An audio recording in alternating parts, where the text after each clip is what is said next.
toerana.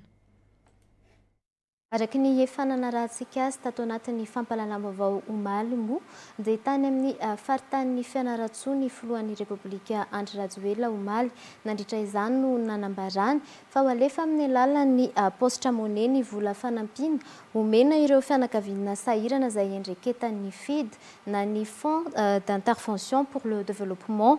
Nanamafy androany ny avy eo anivon'ny postra malagasy ny Italia Generale ny postra malagasy fa tsy ampiova ny vola ho tonga eny ampelantanandreo isitraka izany dia tsy hisy hatramin'ny farany volana May ny sanda na ho an'ny fandefasana na ho an'ny fakana vola. Nantsipria momba izay ary.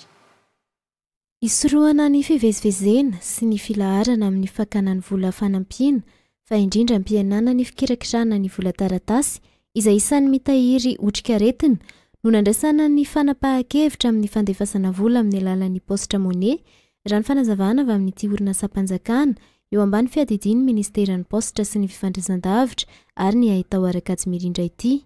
Ahatonga io vola fanampiana io tsy hiova rehefa ho alain'ny mpisitraka izany dia tsy hisatra amin'ny farany volana May izao ny sanda alaina amin'ny fandefasana na fakanany vola amin'ny alalan'ny postra monnaie. Manomboka izao zany ka mandra-pahatapitry ny volana May dia nataonay gratuit avokoa ny fifandefasam-bola amin'ny alalan'ny postra monnaie ho an'ny olona rehetra izay manokatra compte any amin'ny postra malagasy ho an'ny olon-tsotra zany.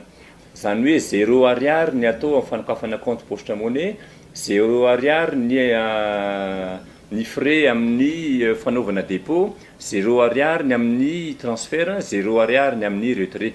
Izay dia fandraisanay anjara amin'ny fifanampiana amin'ny samy maha malagasy. Tsindrina fa tsy voatery anana compte postra monnaie ireo fianakaviana sahirana eo ambany fiadidian'ny FID vao afaka azo io fanampiana io fa efa misy ny lamina manokana napetraka ity orinasa mpanjakana ity.